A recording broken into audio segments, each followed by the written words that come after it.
ఇంత అవినీతితో public service commissions ప్రభుత్వాలు ఎక్కడ కూడా మరి ఈ రిక్రూట్మెంట్ ప్రాసెస్ జరపలేదనేది మనందరం గమనిస్తున్నాం.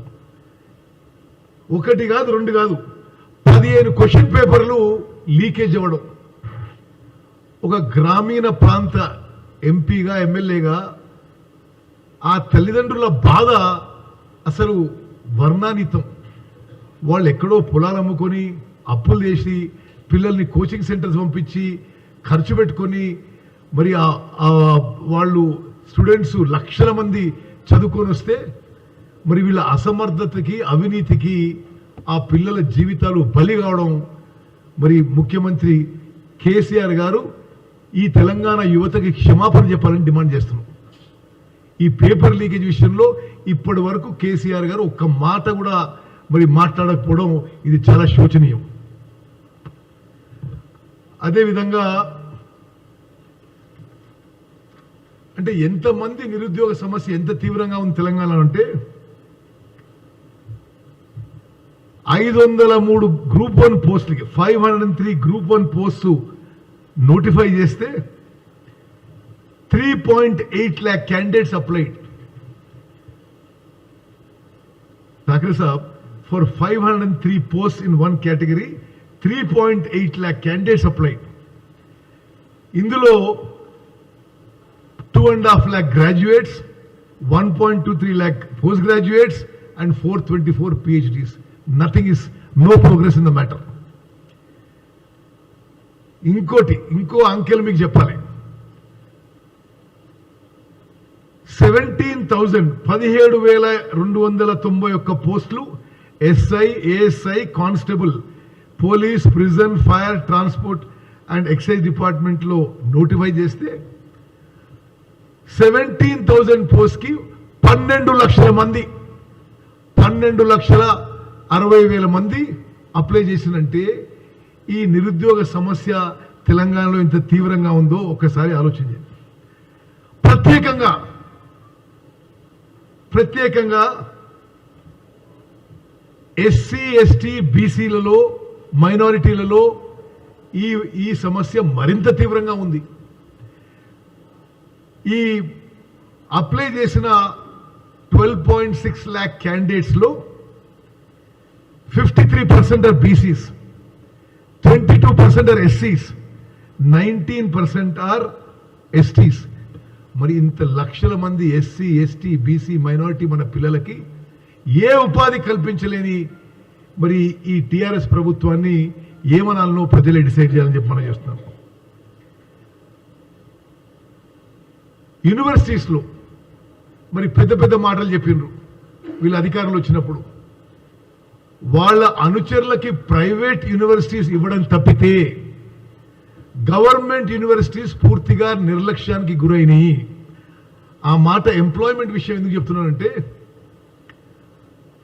4,000 sanction post in government institutions including at UG and PG levels remain vacant in universities across Telangana.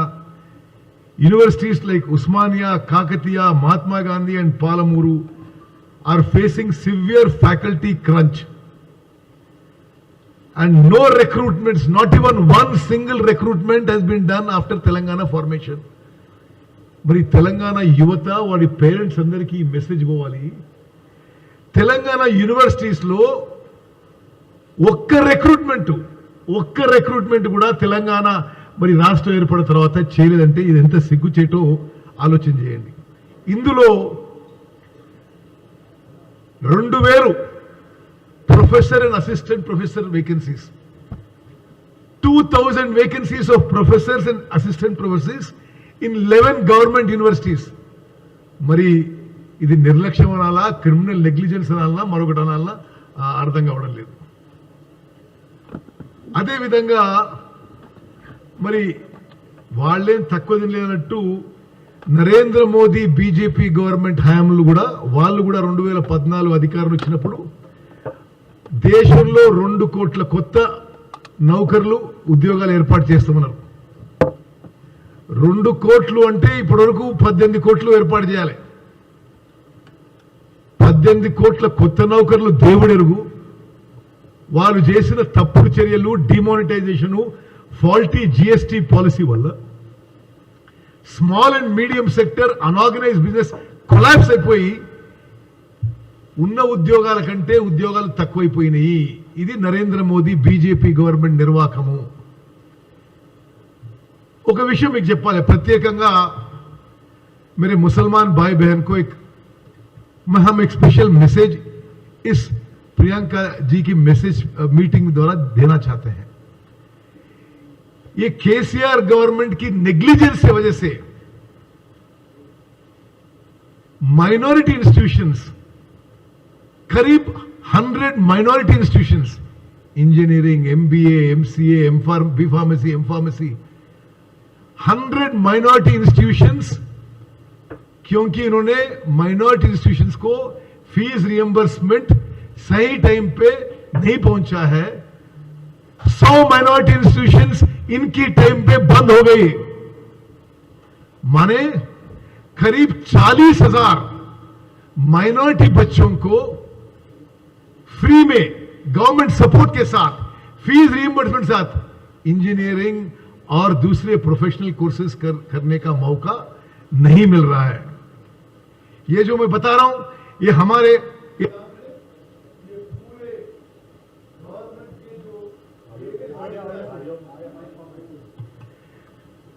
these are figures from government documents.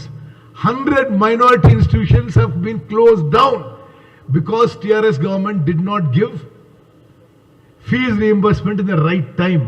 40,000 minority students have lost the opportunity to become engineers or other professional courses. Lastly, on fees reimbursement. Fees reimbursement kuda ee upadi kalpanaki sambandhinchina vishayame. Thackeray साहब को मैं बोलना चाहता हूं कि साहब, हमारी जब कांग्रेस गवर्नमेंट था, एससी हो, एसटी हो, बीसी हो, माइनॉरिटी हो या फॉरवर्ड कास्ट हो, जो लेस फाइनेंशियल केपेबिलिटी है, हर स्टूडेंट को किसी भी पढ़ाई में पूरी खर्चा फीस रियंबर्समेंट द्वारा गवर्नमेंट ही एक्सपेंडिचर बेयर करती थी. तो no student had to go through any expenditure for higher education. But ये टीआरएस गवर्नमेंट వచ్చిన తర్వాత today the dues of private colleges, dues of TRS government to private colleges, whether it's intermediate, degree, PG, engineering colleges or scholarships, is 4,592 crores. Total dues as of today. ఈ తెలంగాణ ప్రభుత్వం 15 లక్షల మంది విద్యార్థులకి 4,592 కోట్ల రూపాయలు బకాయి ఉన్నారు. ఏమైతున్నది? గవర్నమెంట్ బకాయి ఉన్నది, ఆ కాలేజీలో క్వాలిటీ ఆఫ్ ఎడ్యుకేషన్ సఫర్ అవుతున్నది, వాళ్ళు పిల్లల మీద ఒత్తిడి తీసుకొస్తున్నారు, సర్టిఫికెట్లు ఇవ్వడం లేదు. అండ్ చాలా మంది ఎస్సీ, ఎస్టీ, బీసీ, మైనారిటీ ఆర్థికంగా వీక్ ఉన్న స్టూడెంట్స్ ఎడ్యుకేషన్ వదిలేస్తున్నారు. వాళ్ళకి తదుపరి ఉపాధి కల్పించే అవకాశం కూడా పోతున్నది.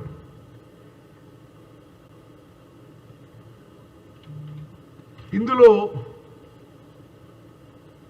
Fees reimbursement and scholarship dues 2019-20 270 crores, 2020-21 300 crores, 21-22 1872 crores, 22-23 2150 crores, total 4,592 crores. ఈ ప్రభుత్వం 15 లక్షల మంది విద్యార్థులకి డ్యూ ఉన్నది. ఇది కట్టకపోవడంతో విద్యార్థులు భవిష్యత్తు అంధకారంలో మరి అయ్యే ప్రమాదం ఉందని చెప్పి కూడా మనం చేస్తున్నాం. హైకోర్టు ఆదేశాలు ఇచ్చింది ఎట్లా ఇవ్వాలి ఫీజు అని. హైకోర్టు ఆదేశాలు కూడా బేఖాతరు. హైకోర్టు ఆదేశాల మేరకు సంవత్సరానికి 3 సార్లు ఇవ్వాలి. ఇప్పుడు 25%, అప్పుడు 25%, ఇంకోసారి 25%. ఆ ఆదేశాలు కూడా ప్రభుత్వం లెక్క చేస్తలేదు. మరి ఇంకో విషయం మనం హైలైట్ చేయాలి. దయచేసి మిత్రులారా గుర్తుపెట్టుకోండి, కాంగ్రెస్ ప్రభుత్వంలో when we were in government, every single rupee of SC, ST, BC, financially weak OC students was paid by the government. Every single rupee. ఇప్పుడు ఈ ప్రభుత్వం ఫీ రెగ్యులేటరీ కమిటీ ద్వారా ఫీజు పెంచింది, కానీ ఫీజు రీఇంబర్స్మెంట్ అమౌంట్ పెంచలేదు. For example, fees in PG in a private college is 37,700 rupees. Fees reimbursement is only 20,000 rupees. అంటే నీకు ఎప్పుడో వచ్చే ఫీజు రింబర్స్మెంట్ ఒక ఎత్తు అయితే 17,700 రూపాయలు student has to pay from his pocket. అదేవిధంగా బీటెక్ కోర్సెస్కి fees has been increase from 70,000 from 38,000. కానీ ఫీజు రియంబర్స్మెంట్ ఆ స్థాయిలో పెంచబడలేదు. మరి మిత్రులారా, ఈ అన్ని అంశాలు బేసికల్గా అన్ఎంప్లాయ్మెంట్ ప్రాబ్లము సరూర్ నగర్ స్టేడియంలో ప్రియాంక గాంధీ, మనందరి ప్రియతమ నాయకుడు ప్రియాంక గాంధీ గారు ఈ విషయాన్ని ఫోకస్ చేసి నిరసన తెలియజేస్తూ రాబోయే కాంగ్రెస్ ప్రభుత్వం ఏం చేయబోతుందో కూడా మరి ప్రకటించబోతున్నాం. రాష్ట్ర వ్యాప్తంగా ఇది ప్రతి యువతకి, ప్రతి విద్యార్థికి, వాళ్ళ తల్లిదండ్రులకి, వాళ్ళ కుటుంబాలకి, వాళ్ళ భవిష్యత్తుకు సంబంధించిన అంశం. ముఖ్యమంత్రి కేసీఆర్ గారు ముందు ఎన్నికల నోటిఫికేషన్ జరిగే ముందు ప్రభుత్వంలో ఉన్న ప్రతి వేకెన్సీ నింపాలే. ఈ రోజున్న ఫీజు రియంబర్స్మెంట్, స్కాలర్షిప్స్ 4,500 కోట్లు విడుదల చేయాలని చెప్పి కూడా డిమాండ్ చేస్తున్నాం. కాంగ్రెస్ పార్టీ వచ్చినాక ఏమేం చేయబోతున్నామో ఆనాడు మరి పిసిసి ప్రెసిడెంట్ గారు, మరి ఇతర పెద్దలు ప్రియాంక గాంధీ గారి సభలో ప్రకటించబోతున్నారు. ధన్యవాదాలు. ఇప్పుడు కాలేజ్ అసోసియేషన్ అధ్యక్షుడు సతీష్ ముదిరాజ్ గారు ఓ 2 నిమిషాలు ఇదే విషయాల్లో కొద్దిగా ఎక్స్ప్లెయిన్ చేస్తారు. ఇట్లా కొద్దిగా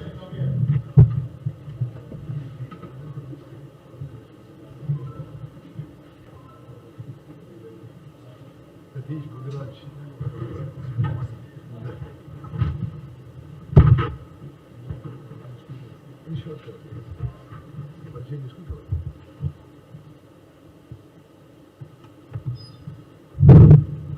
ముందుగా తెలంగాణ రాష్ట్రంలో ఉన్నటువంటి విద్యా సంస్థల్ని బలోపేతం చేయాలి, విద్యార్థులకు అండగా ఉండాలి. SC, ST, BC, minority, EBC విద్యార్థులకు అండగా ఉండాలనే సంకల్పంతో ఈ పత్రికా సమావేశాన్ని ఏర్పాటు చేసినటువంటి పెద్దలు ఉత్తమ్ కుమార్ రెడ్డి గారు, ఏఐసీ సెక్రటరీ మాణిక్యం ఠాకూర్ గారు, అదే రకంగా యువజన కాంగ్రెస్ అధ్యక్షులు, ఓబీసీ చైర్మన్, మహిళా కాంగ్రెస్ అధ్యక్షులు, మిగతా పెద్దలందరూ కూడా తెలంగాణ విద్యా సంస్థల తరఫున సాయంకాలం నమస్కారాలు తెలియజేస్తూ, ఏదైతే 9 సంవత్సరాల నుంచి తెలంగాణ రాష్ట్రంలో విద్యా సంస్థలు ఏ విధంగా నిర్వీర్యమైనాయో మాకంటే ఎక్కువ పత్రికా మిత్రులందరికీ బాగా తెలుసు.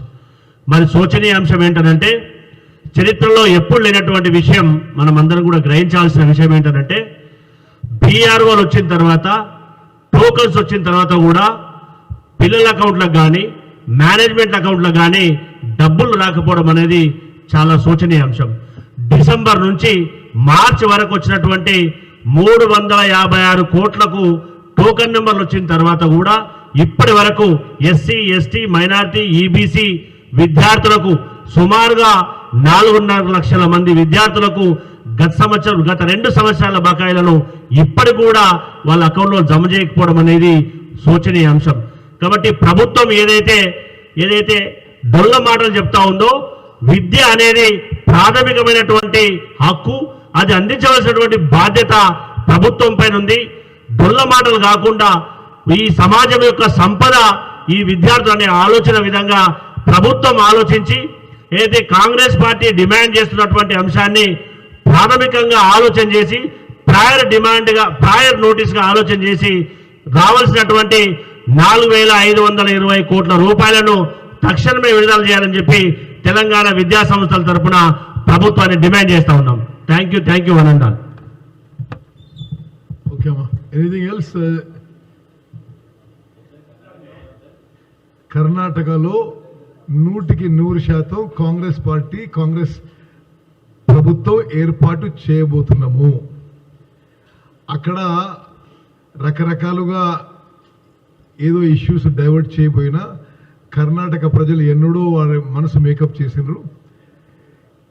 నరేంద్ర మోదీ గారు ఎన్నిసార్లు వచ్చి తిరిగినా, అమిత్ షా ఎన్నిసార్లు వచ్చి తిరిగినా కాంగ్రెస్ ప్రభుత్వం కర్ణాటకలో ఏర్పాటు కాబోతున్నది. ఓకే, ఇంకా ఇంకేం ప్రశ్నలు ఎందుకు వద్దంటే ఈ ఇష్యూ నుంచి డైవర్ట్ కావద్దని నా రిక్వెస్ట్. ఓకే,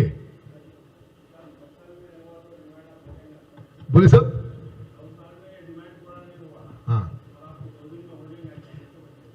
साहब, हम अब एक ही चीज मेरे भाई साहब ये बता रहा हूं आपको, हम यूथ की तरफ से, स्टूडेंट्स की तरफ से डिमांड कर रहे हैं और ये भी डिमांड कर रहे हैं कि इलेक्शंस आने वाले हैं नवंबर में. अगर ये डिमांड्स नहीं फुलफिल करेंगे यूथ और स्टूडेंट्स, जो रिएक्ट करना वो रिएक्शन हमें मालूम है. बहुत धन्यवाद.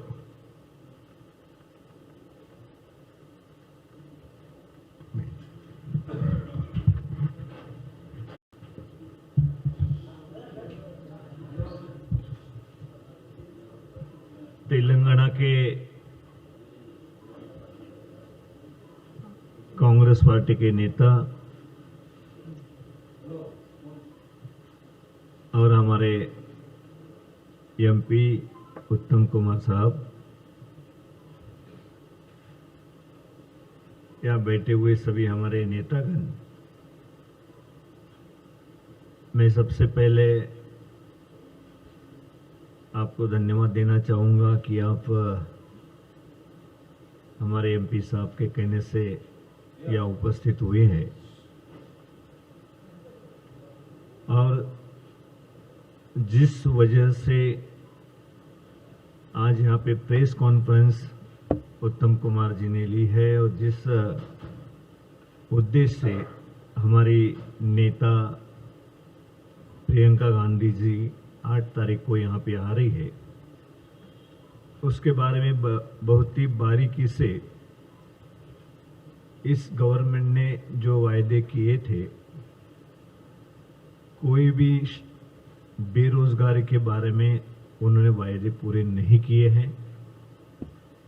ये सिर्फ प्रेस कॉन्फ्रेंस लेके सिर्फ बताने की बात नहीं थी. तो जो भी गवर्नमेंट की जो उन्होंने बताए हुए पूरे आंकड़े हैं, जो बताए हुए उन्होंने उनकी संख्या है, उन्हीं के आधार पे उत्तम कुमार जी ने बड़ी अच्छी तरीके से आपका सभी का ध्यान आकर्षित किया है. मैं समझता हूँ कि ये हमारे तेलंगाना के लिए, बेरोजगार युवाओं के लिए बहुत बड़ा मुद्दा है. जहाँ हमारे प्रियंका गांधी जी हमारे नेता आएंगी तो डिक्लेरेशन यहाँ पे करेंगी कि जो इस गवर्नमेंट ने नहीं किया है वो किस तरीके से बेरोजगार के लिए हम आगे करने जा रहे हैं. तो ये बात मैं समझता हूँ कि सबसे बड़ा अहम मुद्दा है हमारे तेलंगाना का. ये घर घर तक, युवाओं तक पहुँच जाएंगे. आप सभी हमारे जो भी इलेक्ट्रॉनिक मीडिया है, प्रिंट मीडिया है, सोशल मीडिया है, उनके माध्यम से उन युवाओं को तक पहुँचेगा कि उनमें एक बात उनके भी समझ में आई कि ये गवर्नमेंट हमारे लिए कुछ करने वाली नहीं है. तो हमें उम्मीद जगेंगी उनकी कि कांग्रेस पार्टी आगे होकर अगर ये बात करती है, इस तरीके से आगे बढ़ती है, तो उसका साथ देने के लिए सभी तेलंगाना की युवा आगे आएंगे. और 8 तारीख के भी जो भी सभा हो रही है उसमें भी सभी बड़ी संख्या में, बड़ी तादाद पे उस स्टेडियम में यहाँ पर हैदराबाद में उपस्थित रहेंगे. मैं उत्तम कुमार जी को विशेष तौर पे धन्यवाद दूंगा कि उन्होंने बहुत अच्छी ये टाइम पे मीटिंग्स ली है और जो बातें उजागर की है इस गवर्नमेंट की तरफ से भी और आगे आने वाले हमारे प्रियंका गांधी जी जो डिक्लेरेशन करेंगे उसके बारे में भी उन्होंने अवगत कराया है। मैं समझता हूँ कि बहुत ही बड़ी जिम्मेदारी उनके ऊपर है।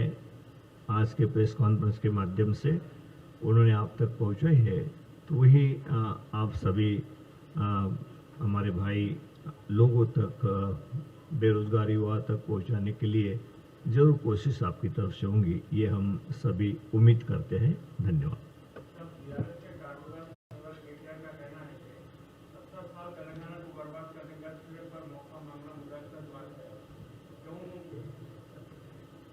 तेलंगाना जब बनाया गया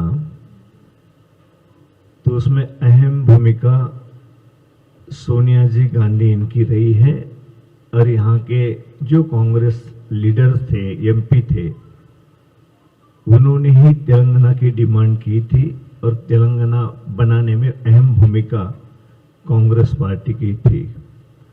जिस उद्देश्य से तेलंगाना बनाया गया, ये पता था कि जब हम तेलंगाना अलग करेंगे तो आंध्र में उसका अलग रिएक्शन आएगी, वो हम सब दिखाई दे रही है।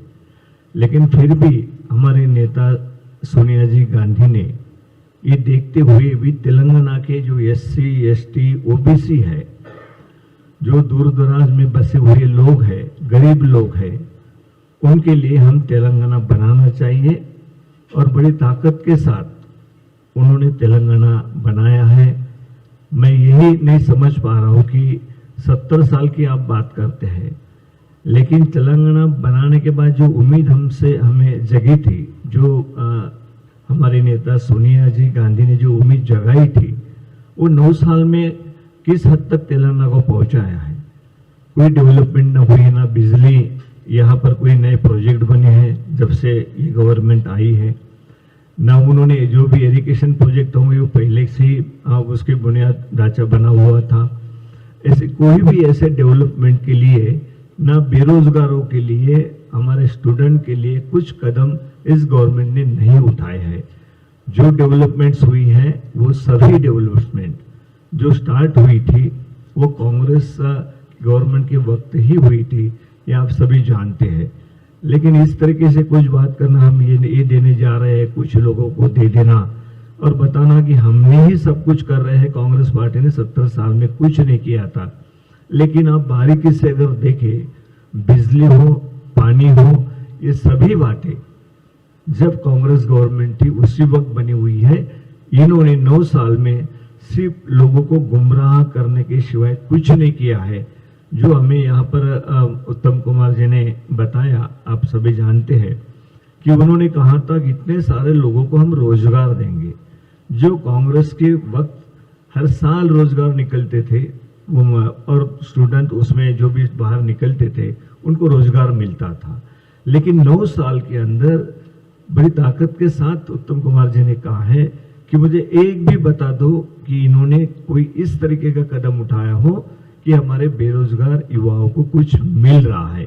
अगर ये बात सही नहीं है तो मैं समझता हूँ कि 70 साल एक इसकी बात है कि जानबूझकर इस तरीके से बात करने की। हमने अगर 9 साल का हिसाब पूछा तो बोलेंगे 70 साल में क्या किया है। तो इस तरह के गुमराह करने के बाद भी उनकी तरफ से जो गवर्नमेंट बैठी है उनकी तरफ से लगातार हो रही है। लेकिन लोग समझदार हैं, बेरोजगार समझदार हैं, हमारे युवा समझदार हैं कि इस राज में उनके भविष्य पूरी तरह बर्बाद हो रहा है। और इसी के लिए आज 8 तारीख को प्रियंका गांधी जी आ रही है, और इस एक डिक्लेरेशन में आपको पता चलेगा कि क्या बातें हो रही है। जो भी बातें उत्तम कुमार जी ने बताई, ऐसे वेग नहीं बताई कि जैसे आपको कुछ बता दिया है, कुछ प्रेस कॉन्फ्रेंस में बता देना चाहिए इसलिए बताया है।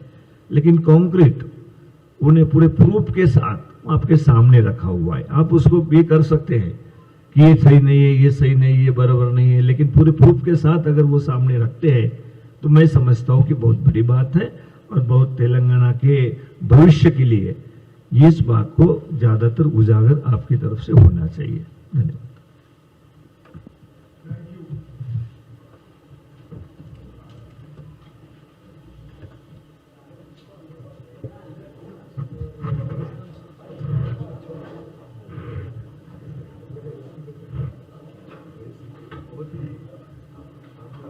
very good.